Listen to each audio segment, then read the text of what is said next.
హరహరి గారు G Telugu news కోసం సమయం కేటాయించిన ధన్యవాదాలు సార్. మొన్న మాట్లాడాను, అయితే ఇంకొంచెం డీటెయిల్ గా మళ్ళీ మాట్లాడదామని. ఎందుకంటే ఈ 3 days క్రూషియల్ బీసీలకు 42% రిజర్వేషన్ల విషయంలో. సో మీరేమంటారు? ఇప్పుడు ఒక కాంగ్రెస్ పార్టీ తరఫున ఒక సబ్ కమిటీ వేశారు, వాళ్ళు లీగల్ గా ఈ విషయం మీద చర్చించేందుకు ఢిల్లీ వెళ్తున్నారు. మీరు మధ్యప్రదేశ్ మోడల్ సజెస్ట్ చేస్తున్నారు. మధ్యప్రదేశ్ మోడల్ తెలంగాణలో వర్కౌట్ అవుతుందా? మధ్యప్రదేశ్ మోడల్ ఏదైతే సజెస్ట్ చేయడం జరిగిందో భరత్ గారు, ఇది ఆల్రెడీ సుప్రీం కోర్టు ఆమోదం పొందినటువంటి ట్రిపుల్ టెస్ట్ అన్నమాట. సుప్రీం కోర్టే Nagaraju versus union of India, Nagaraju union government of Maharashtra కేసులో ఏదైతే ట్రిపుల్ టెస్ట్ ఫార్ములాని సజెస్ట్ చేసిందో, ఆ ట్రిపుల్ టెస్ట్ ని సక్సెస్ఫుల్ గా చేసి గౌరవ సుప్రీం కోర్టు ఆమోదం పొందిన తర్వాతే 14% ఉన్నటువంటి ఓబీసీ రిజర్వేషన్ ని 35% మధ్యప్రదేశ్ లో చేయడం జరిగింది. సో ఇదేంటంటే ఇది సక్సెస్ఫుల్ ఫార్ములా ఇది. సో ఈ సక్సెస్ఫుల్ ఫార్ములాని తెలంగాణలో కూడా ఇంప్లిమెంట్ చేయవచ్చు. ఎందుకంటే అదే ప్రాసెస్ ని ఇంచుమించు తెలంగాణ ప్రభుత్వం కూడా ఒక డెడికేటెడ్ కమిషన్ వేసింది. ఆ డెడికేటెడ్ కమిషన్ రిపోర్ట్ ఇచ్చింది. ఆ రిపోర్ట్ ప్రకారం 42% బీసీ రిజర్వేషన్ లోకల్ బాడీస్ కి ఇవ్వాలని వారు సజెస్ట్ చేసినారు. అదే విధంగా మూడవది ఏంటంటే 50% లోపు, అంటే SC plus ST plus BC should not be more than 50% అనే దాన్ని అంటే దాన్ని నిర్ణయించుకొని దాన్ని సుప్రీంకోర్టుకి ముందు నివేదిక సమర్పించినట్టయితే ఖచ్చితంగా సుప్రీంకోర్టు దాన్ని ఆమోదిస్తుంది. అదే విధంగా తెలంగాణలో కూడా తాత్కాలికంగా ఎందుకంటే ఈ 42% అనేది ఏదైతే ఉన్నదో మనం పదే ఎన్నిసార్లు మనం చెప్పుకున్నా కానీ ఇందిరా సాహ్ని కేసు అనేది అది చాలా చాలా ఇంపార్టెంట్. ఆ ఇందిరా సాహ్ని కేసులో ఏదైతే అప్పర్ లిమిట్ 50% ఉందో, ఇప్పటి వరకు ఉన్నటువంటి పరిస్థితులలో దాన్ని అధిగమించి ఏదైనా చేయాలనంటే అది సుప్రీం కోర్టును ఇందిరా సాహ్ని కేసుని మరొకసారి తిరిగి రాయడం జరిగితే తప్ప, లేకపోతే భారత ప్రభుత్వం పార్లమెంటులో ఒక కొత్త చట్టాన్ని పట్టుకొచ్చి దాన్ని ఆమోదించినట్లయితే అప్పుడు గాని మనం 42% ఉన్న ఇప్పుడు ప్రతిపాదించినటువంటి విధంగా 42% ని అమలు చేయడం అనేది కష్టదాయకం.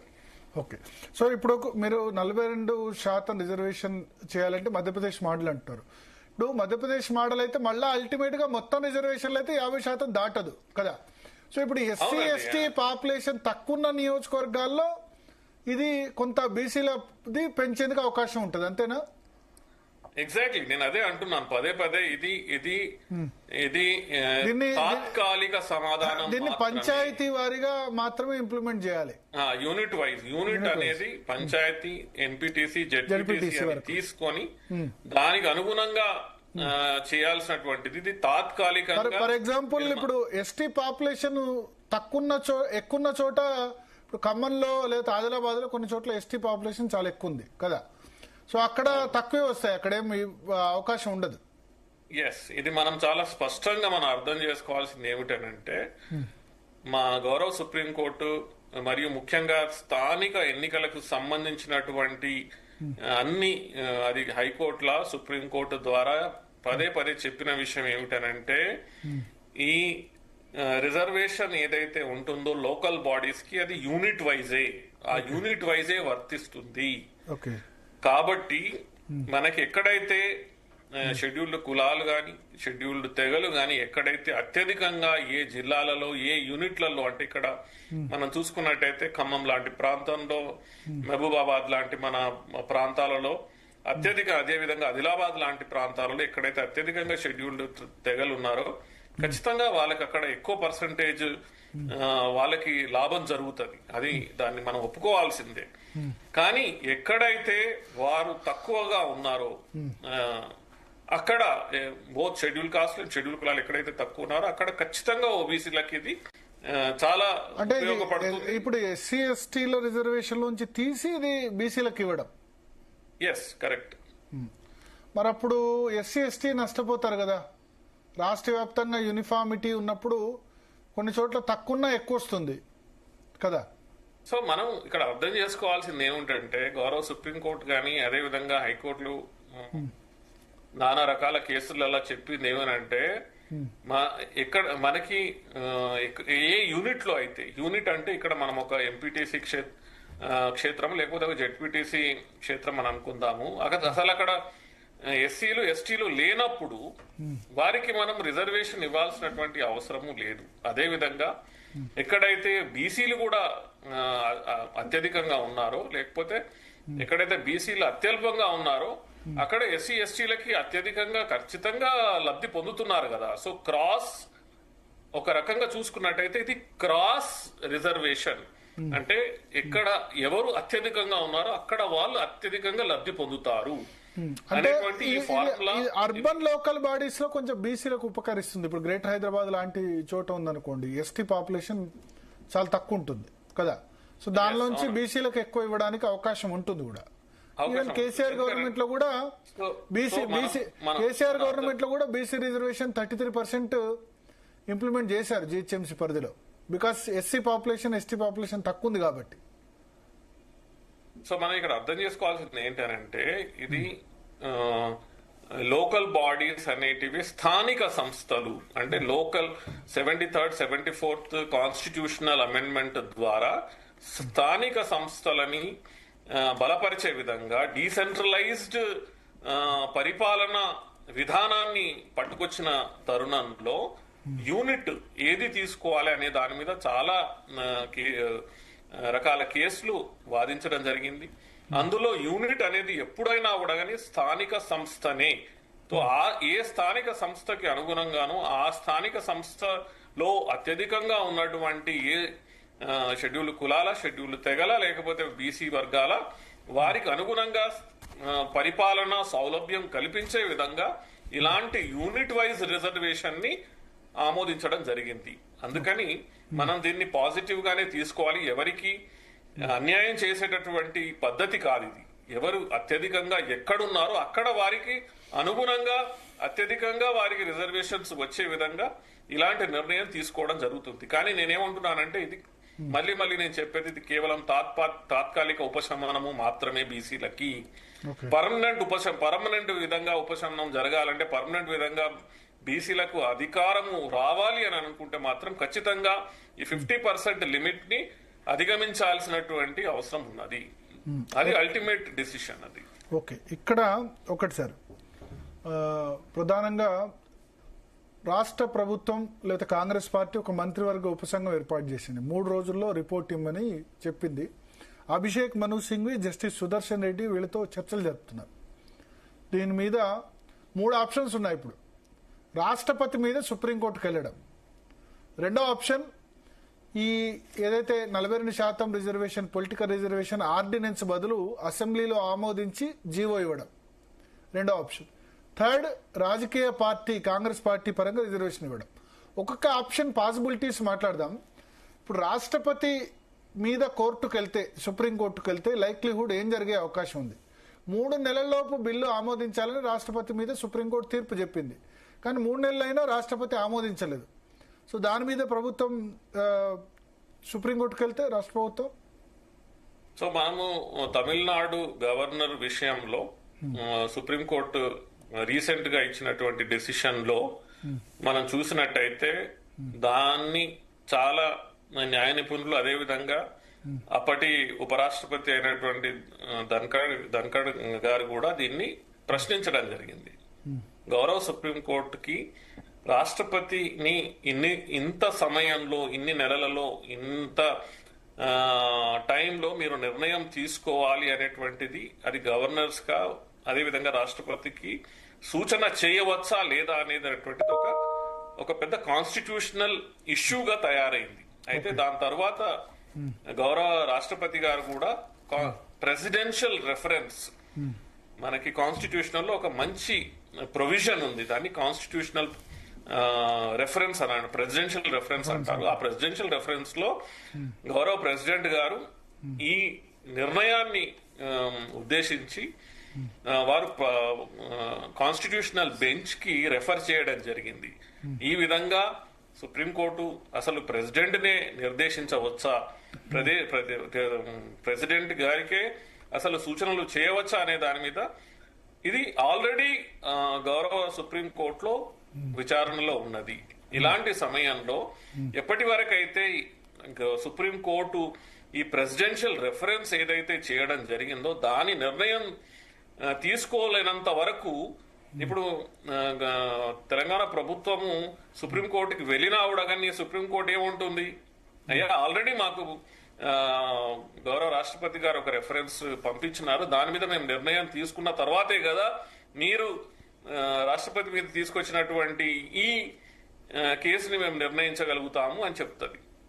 సో ఫస్ట్ మీరు అడిగిన ప్రశ్నకి తాత్కాలికంగా తెలంగాణ ప్రభుత్వానికి ఎలాంటి ఉపశమనం కలిగేటటువంటిది కనిపించడం లేదు.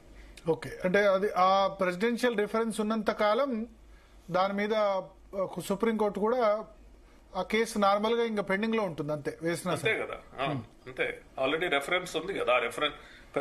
సుప్రీంకోర్టు తీర్పు అయితే ఇప్పటికే అమల్లో ఉంది కదా, అమల్ని ఇంప్లిమెంట్ దాని మీద స్టే ఏం లేదు కదా. స్టే లేకపోయినా కూడా కానీ దాన్ని ఉద్దేశించే గౌరవ ప్రెసిడెంట్ గారు దాని ప్రెసిడెన్షియల్ రెఫరెన్స్ వారికి ఉన్నటువంటి కాన్స్టిట్యూషనల్ పవర్స్ ని ఉపయోగించే సుప్రీంకోర్టుకి సూచన రెఫరెన్స్ పంపించడం జరిగింది. సో మనం ఇన్ జనరల్ గా మనం చూసుకున్నట్టయితే గౌరవ ప్రెసిడెంట్ గారే సుప్రీంకోర్టుకి రెఫరెన్స్ పంపించినప్పుడు మర్యాద పూర్వకంగా ఎలా ఉంటుంది అనంటే రెండు కాన్స్టిట్యూషనల్ పవర్స్ ఇక్కడ, ఒకటి రాష్ట్రపతి ఇంకొకటి సుప్రీంకోర్టు, రెండు కాన్స్టిట్యూషనల్ పవర్స్ మధ్యలో జరుగుతున్నటువంటి ఈ పవర్ స్ట్రగుల్ ఏదైతే ఉన్నదో దాంట్లో ఖచ్చితంగా వాళ్ళు మర్యాదలు పాటిస్తారు. ఎందుకంటే ప్రెసిడెన్షియల్ రెఫరెన్స్ ఉన్నది కాబట్టి ఈవెన్ దో సుప్రీంకోర్టు ఒక నిర్ణయం ఇచ్చిన తర్వాత దాంట్లో స్టే లేకపోయినా కూడా కానీ రాష్ట్రపతి గారిని గౌరవిస్తూ వారు ఎలాంటి నిర్ణయం తీసుకోరు. ఇది మనకు జనరల్ గా మనకి కనిపిస్తున్నటువంటి విషయం. సో లీగల్ గా ఎవరు వెళ్ళినా అదే చెప్తారు. ఇప్పుడు అభిషేక్ మను సింగ్ అయినా జస్టిస్ సుదర్శన్ రెడ్డి అయినా ఎవరైనా అదే ఒపీనియన్ వెల్లడించారు. Correct sir. రెండో ఆప్షన్ సార్, అసెంబ్లీలో ఇప్పుడు ఆర్డినెన్స్ కాకుండా అసెంబ్లీలో బిల్ పాస్ చేసి జీవో ఇస్తే మన అంటే నేను ఈ పాయింట్ మీద మొదటిది తెలంగాణ ప్రభుత్వం అలాంటి నిర్ణయం తీసుకోకుండా ఉంటే మంచిది. ఎందుకనంటే ఆల్రెడీ మీరు 2 బిల్లులు పాస్ చేసి ముందు గౌరవ ప్రెసిడెంట్ గారికి పంపించినారు, అది పెండింగ్ లో ఉన్నాయి. ఆ తర్వాత మొన్న మధ్యలో ఆర్డినెన్స్ పట్టుకొచ్చినారు, అది గవర్నర్ గారికి పంపిస్తే గవర్నర్ గారు మళ్ళీ దాన్ని హోమ్ మినిస్ట్రీకి పంపించినట్టు ప్రెసిడెంట్ ద్వారా హోమ్ మినిస్ట్రీకి పోయినట్టు తెలుస్తున్నది. సో మళ్ళీ మీరు ఇంకొకసారి దాన్ని మళ్ళీ ఇంకొక చట్టాన్ని పట్టుకొచ్చి మీరు అసెంబ్లీలో దాన్ని పాస్ చేసినట్టయితే దాన్ని జీవోలా కన్వర్ట్ చేసినా కూడా కానీ మీరు ముందు తీసుకున్నటువంటి 2 నిర్ణయాలు ఏవైతే ఉన్నాయో అవి కొంచెం అంటే మీరు తీసుకున్న నిర్ణయాల మీదనే మీరు అతిక్రమిస్తూ మళ్ళీ కొత్త నిర్ణయాలు తీసుకోవడం అనేది కొంతవరకు సమంజసం కూడా కాదు. అలాంటి నిర్ణయాలు తీసుకోకూడదు కూడా అని నాకు అనిపిస్తుంది లీగల్ గా చూసుకున్నట్టయితే. సో ఇన్ ఎనీ కేస్ సరే, కొంతవరకు సేపటి వరకు మనం అనుకుందాము తెలంగాణ ప్రభుత్వం ఇలాంటి మళ్ళీ చట్టాన్ని పట్టుకొచ్చి లేకపోతే వారు ఏదైతే ఆర్డినెన్స్ ని పాస్ చేసినారో దాన్ని, ఎందుకంటే ఇప్పటి వరకు ఆర్డినెన్స్ కి గవర్నర్ గారి ఆమోదం పొందలేనంత వరకు అది డ్రాఫ్ట్ ఆర్డినెన్స్ మాత్రమే.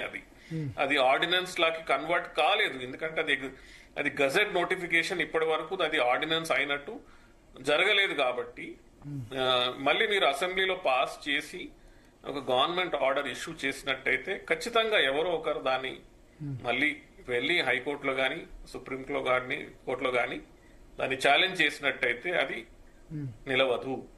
ఓకే, ఇప్పుడు అసెంబ్లీలో పాస్ చేసిన తర్వాత మళ్ళీ గవర్నర్ ఆమోదం అవసరం కదా బిల్ కు? ఖచ్చితంగా అవసరం. అప్పుడు గవర్నర్ మళ్ళీ ఆపే అవకాశం ఉందా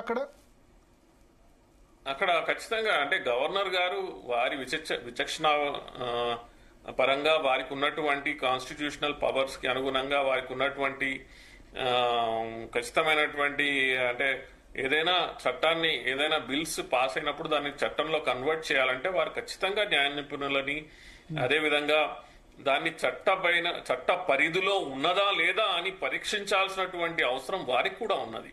కాబట్టి వారికి ఉన్నటువంటి విచక్షణని, ఆలోచనని, వారికి ఉన్నటువంటి పరిధిని ఉపయోగించుకున్న తర్వాత నిర్ణయం తీసుకుంటారు కదా. అలాంటప్పుడు ఇంతకు ముందు 2 సార్లు తీసుకున్నటువంటి నిర్ణయాన్ని కాదని మరి ఈసారి వేరే రకంగా నిర్ణయం ఎలా తీసుకోగలుగుతారు అని ఇది మనకి. సో ఇప్పుడు ఆర్డినెన్స్ రాష్ట్రపతికి పంపించినట్టే యాక్సెప్ట్ చేయనట్టే దాన్ని కూడా అసెంబ్లీలో పాస్ చేసినా సరే యాక్సెప్ట్ చేయకుండా ఉండే అవకాశం ఉంది. ఖచ్చితంగా అంతే కదా.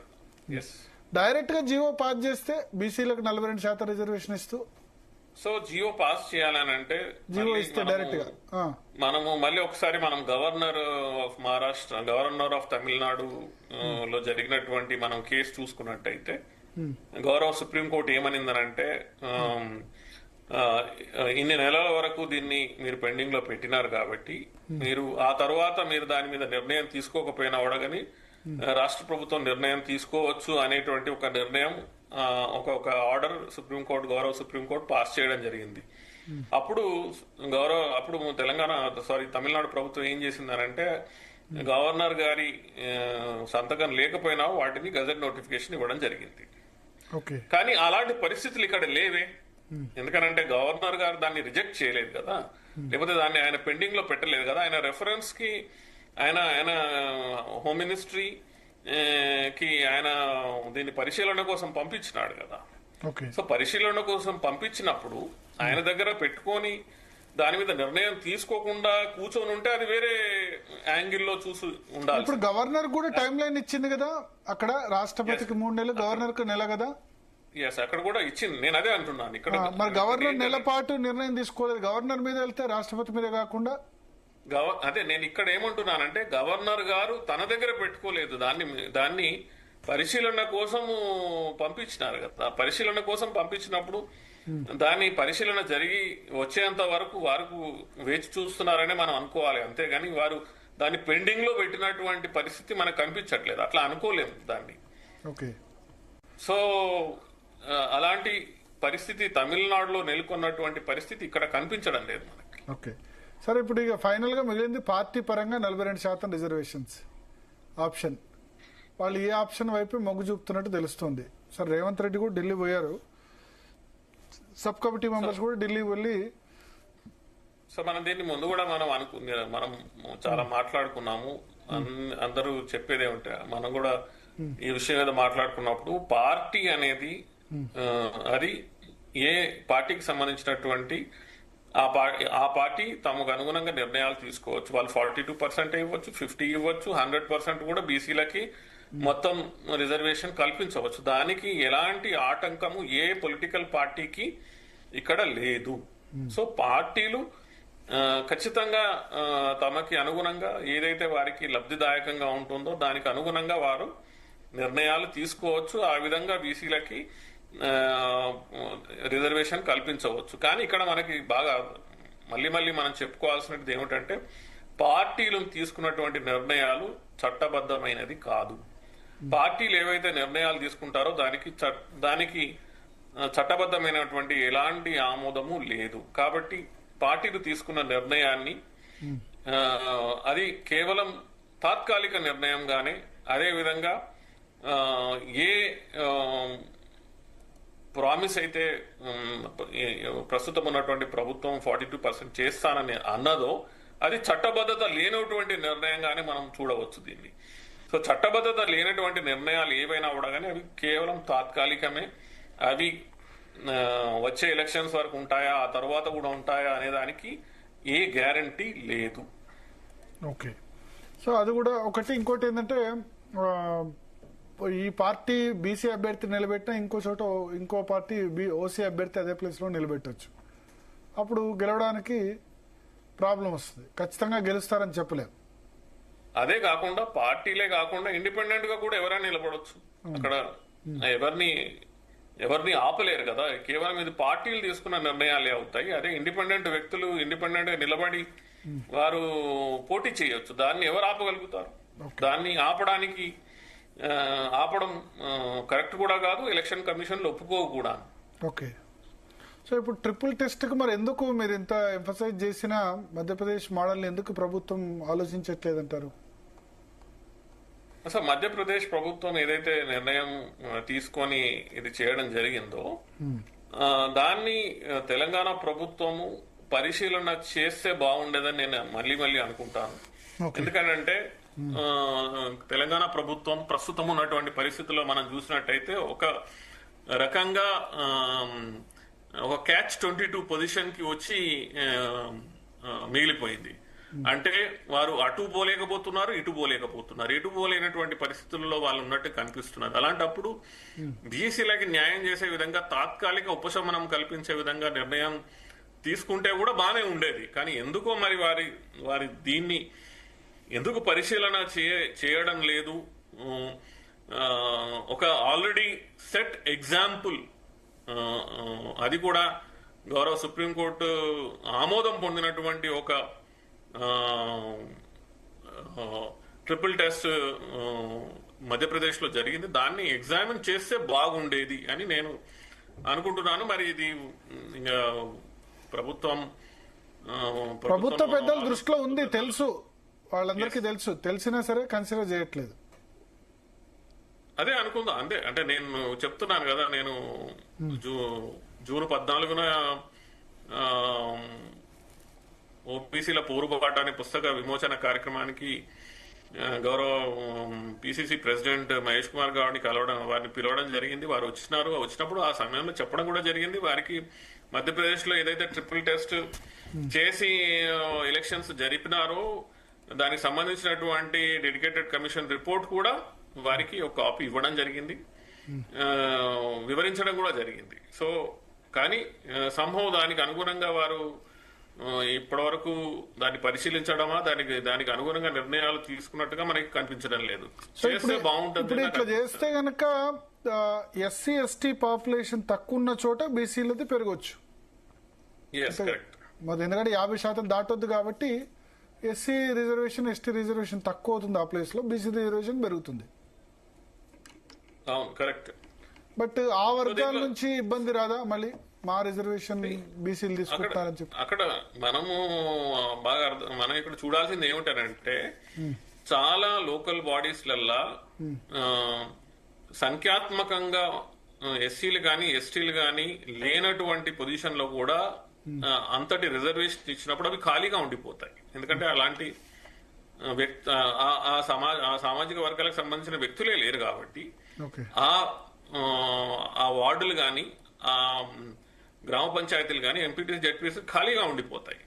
సో ఇవి మనం చూస్తున్నటువంటి విషయం. సో అందుకని యూనిట్ వైజ్ గా తీసుకొని ప్రపోర్షనేట్ గా ఇక్కడ మనం అందరం దీన్ని అర్థం చేసుకోవాల్సింది ఏమిటంటే ఎస్సీ ఎస్టీలకు వచ్చినంత వరకు ఎస్సీ ఎస్టీలకు మనం చూసుకున్నట్టయితే ప్రపోర్షనేట్ రిప్రజెంటేషన్ అంటే వాళ్ళు ఎంత శాతం జనాభాలో ఉన్నారో అంత శాతం దామాషా ప్రకారం ఎస్సీ ఎస్టీలకి రిజర్వేషన్లు కల్పించాలి. సో ప్రపోర్షనేట్ రిప్రజెంటేషన్ ని మనం ఎక్కడా తగ్గించడం లేదు. వాళ్ళు ఎంతమంది ఉన్నారో అంత అనుగుణంగానే మనం రిజర్వేషన్ ని కల్పిస్తున్నాం. కానీ ఓబీసీలకి బీసీలకు వచ్చినంత బీసీల సంబంధించినంత వరకు గౌరవ సుప్రీంకోర్టు మనకి మండల్ కమిషన్ రికమెండేషన్స్ ఇంప్లిమెంట్ చేసిన తరువాత 27% ఏదైతే ఓబీసీ రిజర్వేషన్ కేంద్ర ప్రభుత్వ ఉద్యోగాలలో మరియు కేంద్ర ఎడ్యుకేషనల్ ఇన్స్టిట్యూషన్స్ లో ఇంప్లిమెంట్ చేసినప్పుడు అడిక్వేట్ రిప్రజెంటేషన్ అనేటువంటిది అంటే సముచితమైనటువంటి రిప్రజెంటేషన్ ఇమ్మన్నారు కానీ ప్రపోర్షనేట్ రిప్రజెంటేషన్ ఇవ్వాల్సిన అవసరం లేదని పేర్కొనడం జరిగింది. ఈవెన్ దో ఓబీసీలు 50 నుంచి 60% ప్రతి రాష్ట్రంలో ఉన్నా కూడా ఇక్కడ కేవలం 27% రిజర్వేషన్ ని కల్పించి అడిక్వేట్ రిప్రజెంటేషన్ అంటే కొంతవరకు రిప్రజెంటేషన్ కల్పిస్తూ ఓబీసీలు ఎదుగుదలకి ఉపయోగపడే విధంగా రిప్రజెంటేషన్ ని చెప్పడం జరిగింది. సో మనకి ఎస్సీ ఎస్టీ రిజర్వేషన్ ఏమో దామాషా ప్రకారం,